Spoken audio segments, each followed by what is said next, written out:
Разговор между Петя и Деница. Петя е на 31 години. Тя е от Пловдив. В събота решава да излезе и се разходи из града. Денят е хубав. Слънцето грее, небето е синьо, няма облаци.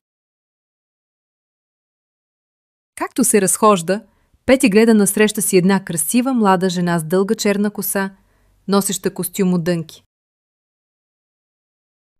Жената се усмихва и казва: О, Петя, здравей! Не мога да повярвам, че те виждам. Петя: О, Дени, ти ли си? Здравей, скъпа! Каква приятна изненада! Деница: Наистина, Петя, каква приятна изненада! Колко години не сме се виждали! Как си? Какво правиш сега? Красива си, както винаги. Петя: И ти си същата красавица. Не си мръднала. Ами, какво да правя? Работя като всеки. Работя във фирма, която произвежда български млечни продукти. Кисело мляко, сирене, кашкавал. Деница: И с какво се занимаваш там? Петя: Маркетинг менеджер съм. А ти? Деница: Аз пък съм учителка в начално училище. Децата са страхотни, макар че понякога е трудно. Но ми харесва, обичам работата си. Петя: Браво! Учителите сте герои. Честно, аз не бих издържала повече от половин час в класна стая. Деница: Ха-ха!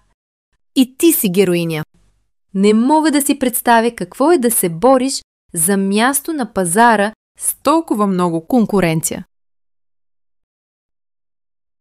Петя: Всяка работа си има своите предизвикателства, но е хубаво, че и двете правим нещо, което харесваме. Омъжена ли си? Деница: Да, омъжена съм от 5 години. Мъжът ми е инженер.